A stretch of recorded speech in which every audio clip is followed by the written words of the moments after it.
The great hall at Wexcombe House had been built to hold 1,000 candles, and on the night of the harvest assembly it held them all. Every flame doubled in the long mirrors until the room seemed to burn without smoke. Into that brightness walked a woman in a gown the color of weak tea, and the room performed the small cruelty it performed best. It looked at her, and then it looked away. Eleanor Thorne stood at the edge of the marble floor with her gloved hands folded at her waist, and she did not let her chin drop, though every instinct she owned begged her to study the parquet. She had been told, in 100 quiet ways across the past 3 months, exactly what she was. A steward's daughter who had risen above her place. A woman of 27, with no fortune and no family to speak for her. A guest invited by accident and tolerated by charity. She heard the verdict in the rustle of fans, and she carried it without complaint and without surrender. At the far end of the hall, beneath the largest of the mirrors, a man stood entirely still while the dancers moved around him. He was tall, with shoulders that filled a coat without effort, and his face had the closed, deliberate stillness of a door shut for a long time. The Duke of Ashworth did not dance. He did not, as a rule, do anything that required him to be looked at, and the room granted him the distance the way it granted the heroine its scorn, by collective and unspoken agreement.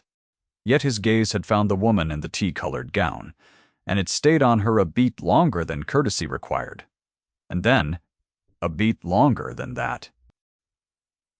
He would tell himself later that he had simply been counting the ways the evening bored him. He would be lying, and some part of him already knew it.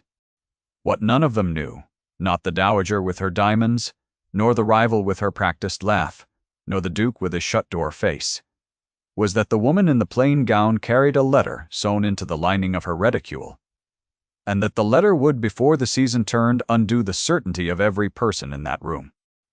Stay with me through this one. I think you will want to see how it ends. She did not know it yet either. She only knew that the candles were too bright and the floor too wide, and that she had not been asked to dance in 3 years.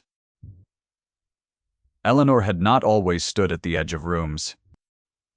There had been a house once, modest but warm, with a study that smelled of beeswax in her father's pipe, and a desk where he taught her to read a ledger before she could properly read a novel. Her father had been steward to the old Earl of Merrick for 30 years, and he had kept the Merrick accounts so honestly that the family had trusted him with secrets no servant should hold. When he died in the wet spring 2 years past, he left her 3 things. A small sum, the funeral, and the unpaid quarter's rent had swallowed entirely. A reputation for cleverness. The world considered an affliction in a woman of her station. And a letter, written in his failing hand, that he had made her swear never to open until she had no other door left to try. She had not opened it. She had carried it through the loss of the steward's cottage, through the months as a paid companion to a vicar's widow who spoke to her as one speaks to a lamp, through the strange charity of Lady Penhallow, who had taken her up this season for reasons she still could not name. She had carried it tonight, sewn into the silk lining where no thief would look, because the habit of carrying it had become a kind of prayer. As long as the door her father spoke of remained shut, she could believe there was still a door. The Dowager Duchess of Ashworth saw her across the room and lowered her fan a precise half-inch, the better to be heard by the young woman at her side. "That is the Thorne creature," she said, and her voice was pitched to carry the way only a voice trained in 40 years of drawing-rooms can carry. A steward's girl, if you can credit it. Penhallow has a soft head and a softer purse. One does not invite the help to dance among one's equals. The young woman beside her, Miss Cassandra Vane, laughed the small, bright laugh she had perfected, and the sound traveled across the floor, and found Eleanor where she stood, and Eleanor felt her face warm despite every effort to keep it cool. Her hand tightened on the reticule. She did not turn toward the voices. She had learned that turning only confirmed that the arrow had struck. The Duke, who stood near enough to the Dowager to be counted family and far enough to pretend he had not heard, turned his head a fraction toward the woman the words had been thrown at. He watched her not turn. He watched the small white knuckle of her gloved hand against the dark silk of the little bag she carried, and he watched her breathe once, slowly, the way a person breathes who has decided not to be moved. Something in him registered the discipline of it, the cost of it, the way one soldier recognizes another by the set of his shoulders under fire. He looked away before anyone could mark that he had looked at all. Yet he had looked. Lady Penhallow found Eleanor near the refreshment table a quarter-hour later, and pressed a cup of lemonade into her hands with the brisk kindness of a woman who has decided to be an ally and will not be argued out of it. "You are not enjoying yourself," she said. "Do not bother to deny it. I have eyes." Eleanor sipped the lemonade to avoid answering. "I brought you here," the older woman went on, lower now, "because your father once did my late husband a service that saved this family from ruin, and I do not forget debts. Whatever these people think they see when they look at you. I knew Edmund Thorne, and I know what he made." Eleanor's throat closed around the lemonade. It was the first time in 2 years anyone had spoken her father's name, as though it were a credential, and not a stain. It was at that moment that the Duke of Ashworth crossed the floor. He did not hurry. He moved the way the tide moves, without apparent effort and without the possibility of being stopped, and the dancers parted before him as though they had been waiting all evening for somewhere to go.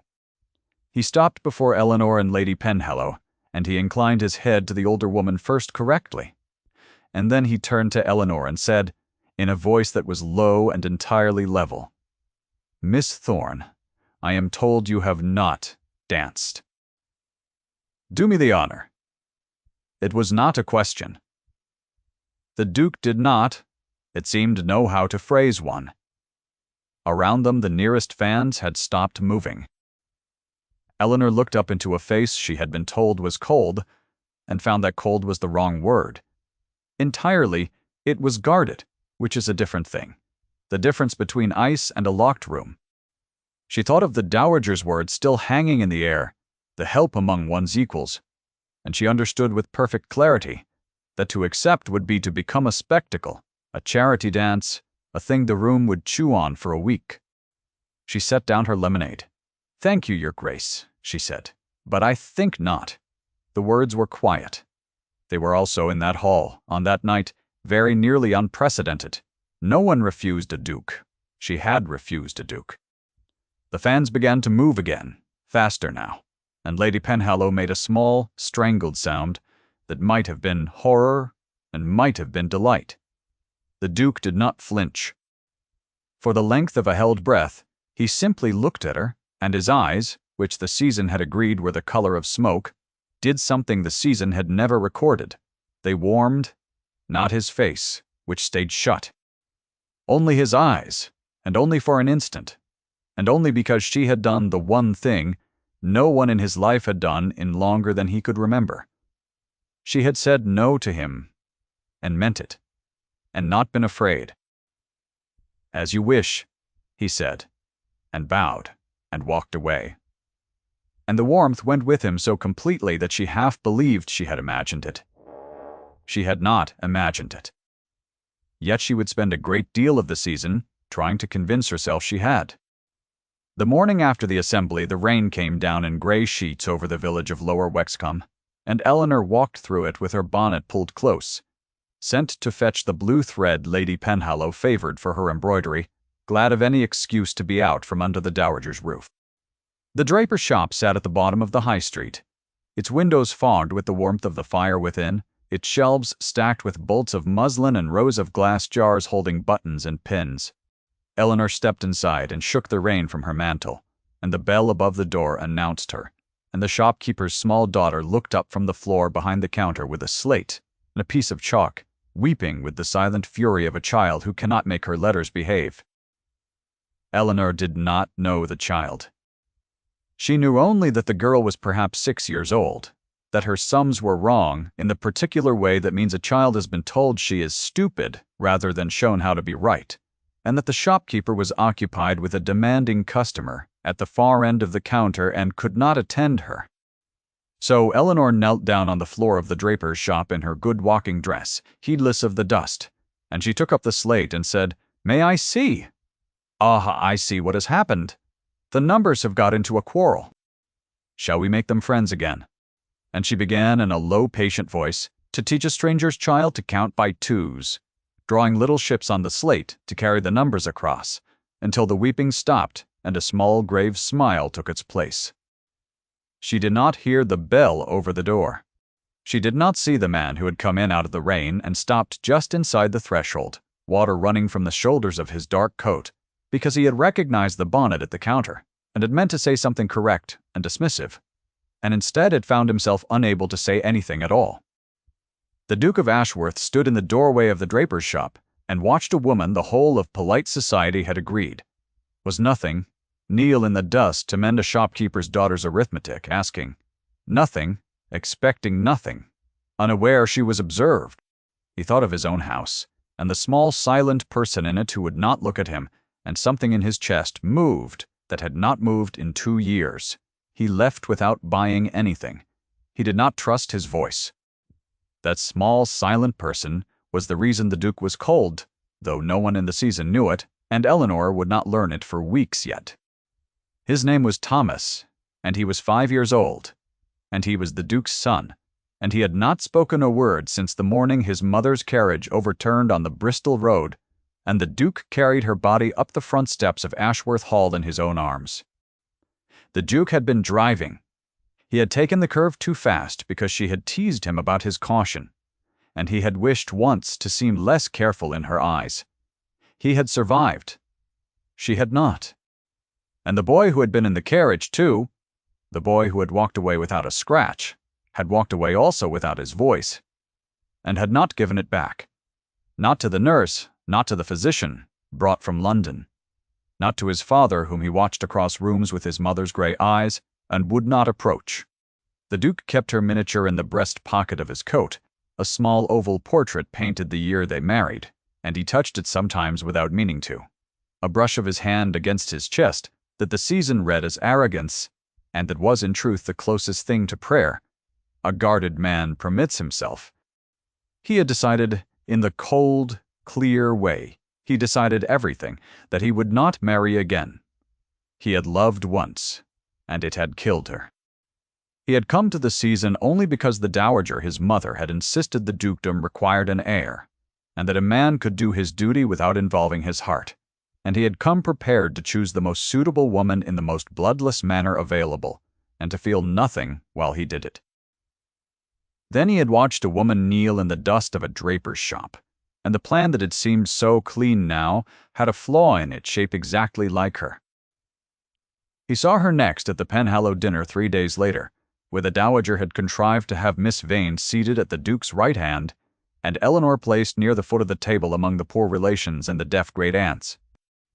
Eleanor bore it without comment. She had grown skilled at the geography of tables, at knowing where she would be put, and arriving there before anyone could have the pleasure of directing her.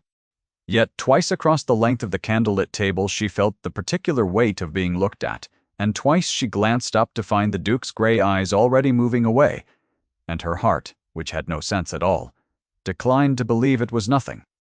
After the meal, when the company had moved to the drawing-room and the card tables had been arranged, the dowager held a small court near the fire and conducted, for the benefit of all who cared to listen, an assessment of the season's young women as though they were horses brought to auction. "Miss Vane will do very well," she pronounced. "Good blood, good face, £12,000. A man knows what he is getting." Her gaze drifted to the corner where Eleanor sat with a book she was not reading. Some women mistake cleverness for currency.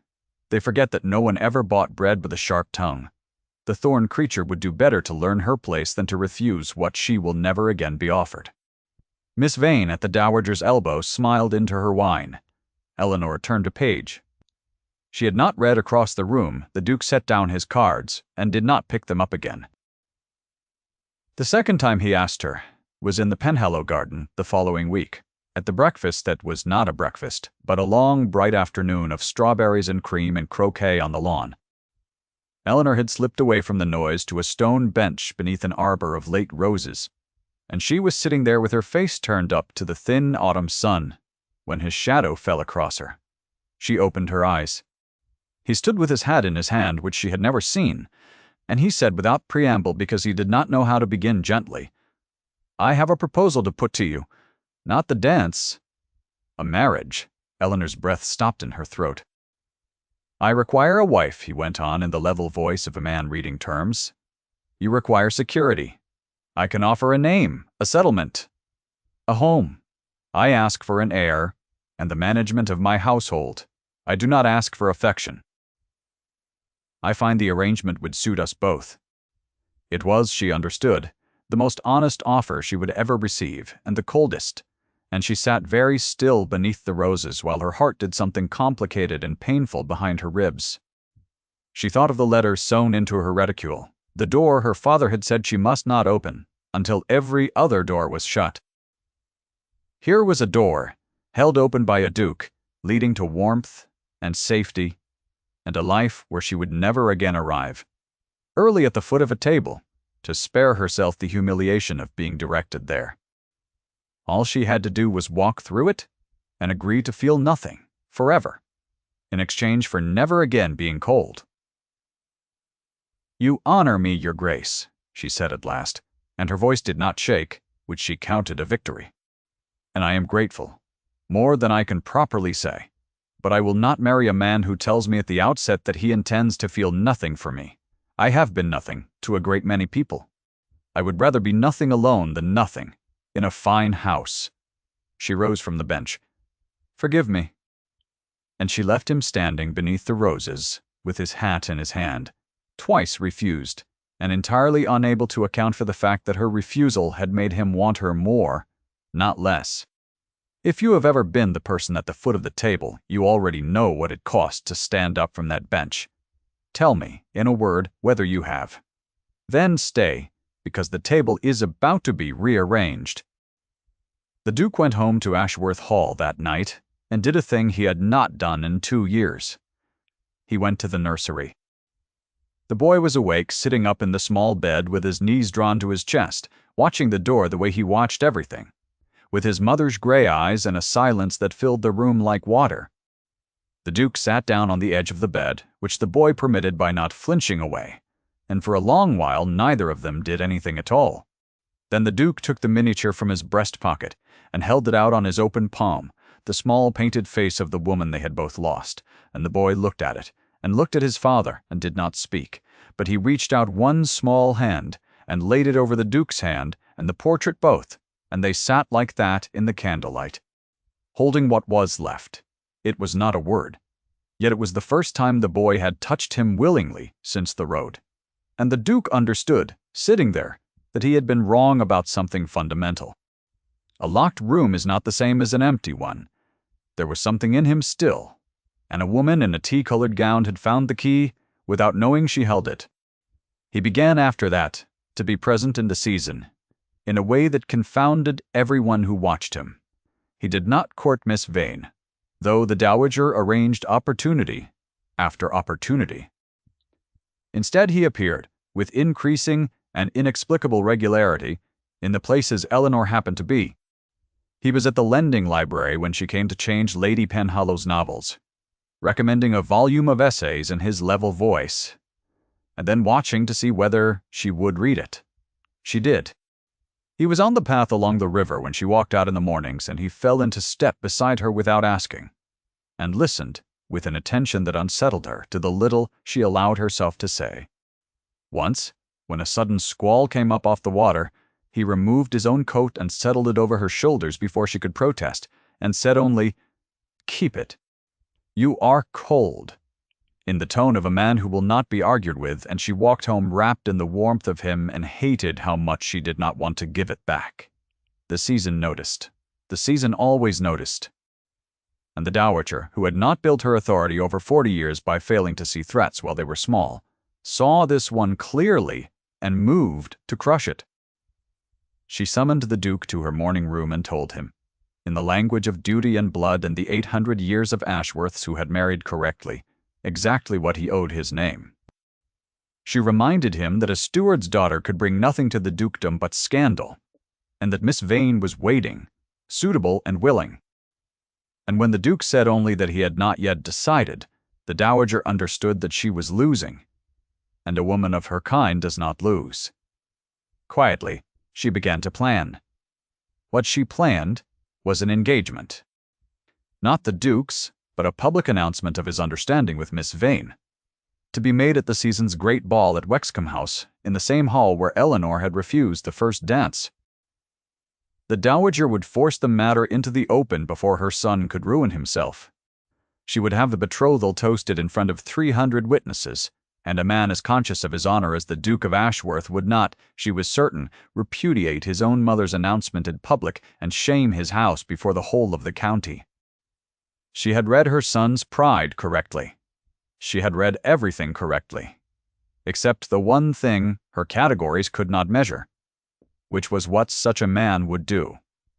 When the choice was finally laid before all the world, there was a second part to her plan, and it was crueler, and it concerned Eleanor directly. The Dowager had made inquiries. She had learned of the letter the steward had left his daughter, or rather she had learned that such a letter was rumored to exist, and that it concerned the old Earl of Merrick's affairs, and she had decided that whatever it contained could only be a danger or a leverage, and either served her purpose. So she sent for Eleanor 2 days before the ball, and received her in the morning room with the cool courtesy she reserved for inferiors she intended to use. "Your father kept Lord Merrick's accounts," the Dowager said without preamble. "He is said to have left you papers. I will purchase them from you. Name a sum. Take it, and leave this county, and we need none of us trouble each other further." She named a sum that would have kept Eleanor in comfort for a decade. It was a bribe and an eviction in a single sentence, delivered over tea. Eleanor set down her cup. She thought of her father's hand failing on the paper, making her swear. She thought of the door not yet opened. "I have nothing to sell you, Your Grace," she said, which was true because she had never opened the letter and did not know what it held. "And if I had, I would not. My father did not leave me his papers so that I might sell them to buy my own disappearance." The Dowager's eyes narrowed. "You are a fool," she said softly, dropping at last the courtesy. "And you will learn, as fools do, too late.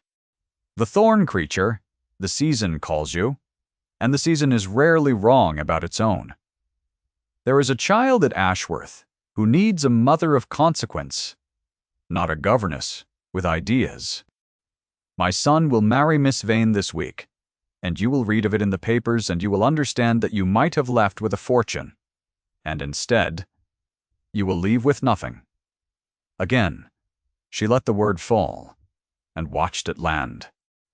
Eleanor rose, and curtsied because she had been raised to be civil even to cruelty, and left the house with her spine straight and her hands shaking and the letter unopened against her heart. She went home, and she sat with the letter in her lap for a long time. The Dowager's words had done their work. Not the bribe, but the other thing. The child who needs a mother. Because Eleanor had knelt on a shop floor and taught a stranger's daughter to count, and had felt, doing it, the particular ache of a use she was not permitted to have. She did not open the letter that night, yet she understood for the first time that the door her father spoke of might not be a door out of her troubles. It might be a door into the truth of them. And she began at last to be afraid of what honesty would cost. The ball at Wexcombe House blazed exactly as it had blazed in the autumn. 1,000 candles doubled in the long mirrors, and Eleanor stood again at the edge of the marble floor in a gown that was new this time, a gift from Lady Penhallow, the soft green of new leaves, though it changed nothing in the arithmetic of the room. She had come because Lady Penhallow would not hear of leaving her behind, and because some stubborn part of her refused to grant the Dowager the satisfaction of her absence. She did not expect the evening to hold anything for her, but the announcement she had been promised and the long, careful work of keeping her face still while it was made. The Dowager moved through the rooms, in gray silk and the famous Ashworth diamonds, gathering her witnesses, arranging the moment.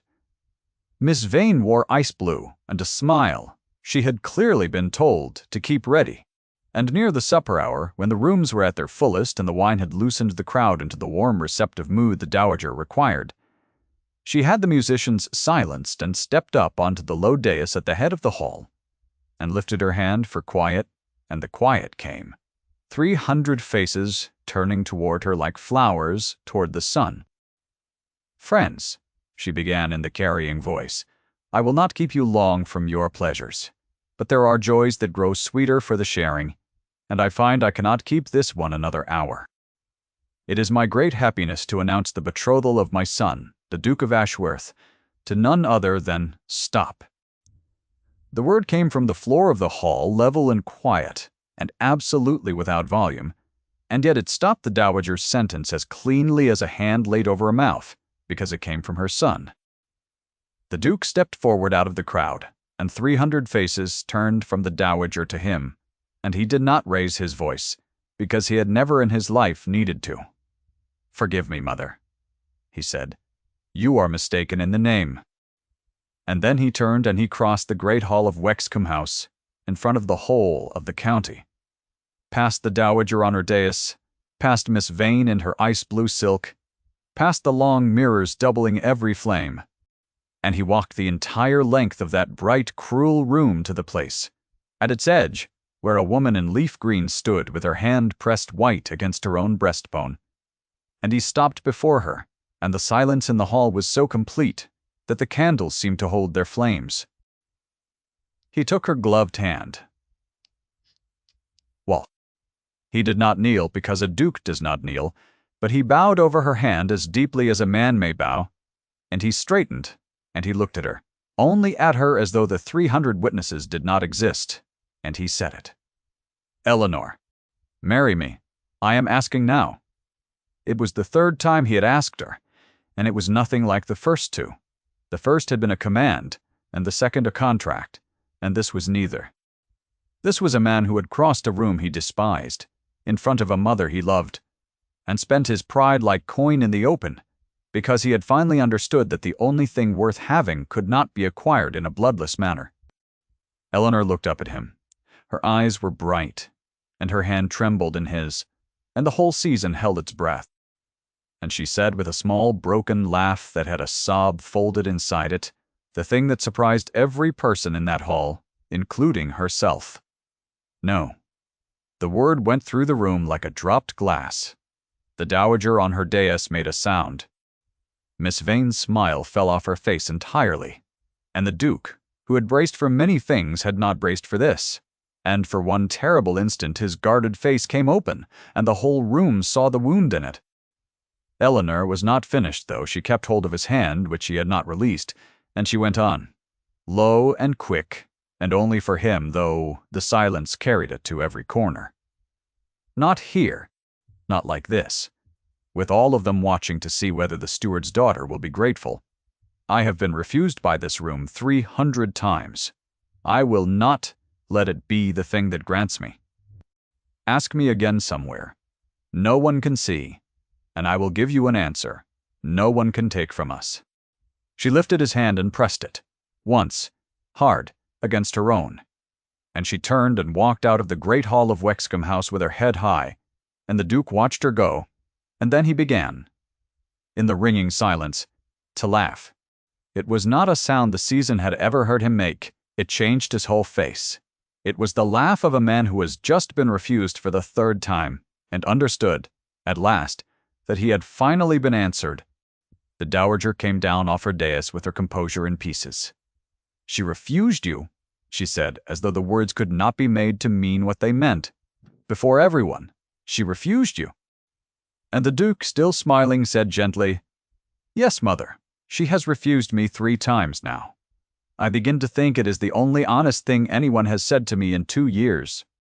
It was at this moment, while the dowager stood fragmenting in her gray silk and her diamonds, that an elderly man in a sober coat made his way through the parting crowd to the dais, a solicitor's man by his dress, and he carried under his arm a leather folio. And he had been waiting, the audience would later realize, at the edge of this frame, all evening. His name was Mr. Halloway, clerk to the firm that managed the Merrick estate, and he had come at Lady Penhallow's quiet request and what he carried would rearrange England in the small, exact way that documents do. For the letter Edmund Thorne had sewn into his daughter's keeping, the letter she had carried unopened through every cold month of her exile, was not a confession, and not a leverage, and not a danger. It was a marriage line. Eleanor's mother, who had died when Eleanor was an infant, and of whom the steward had never spoken, had not been the village woman everyone supposed. She had been the only legitimate daughter of the old Earl of Marek, married in secret and disowned for it, and the proof had sat in the lining of a reticule at the foot of 100 tables. Eleanor Thorne was not a steward's daughter who had risen above her place. She was the granddaughter of an earl, rightful heir, to a name and a portion the Marek family had spent a generation pretending did not exist. Her father had sworn her not to open it until every door was shut, because he had known the truth would make her a target before it made her safe, and he had wanted her to have a choice rather than a battle. When Mr. Halloway laid the documents before the assembled county, and the senior peer present confirmed the seals were genuine, the room performed, in reverse the cruelty it had performed in the autumn. It looked at the woman it had agreed not to see, and it saw her all at once and was ashamed. The dowager understood that she had not been losing a battle against a steward's daughter.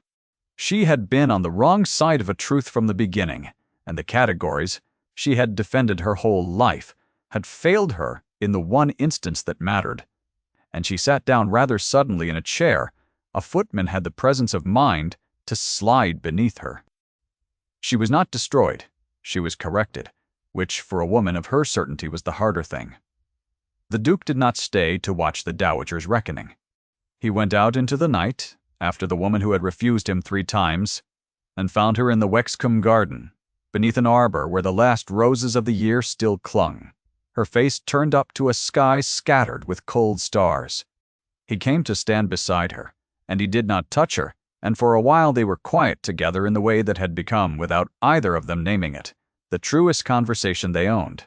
Then he said, "You might have told me about the letter, about who you are."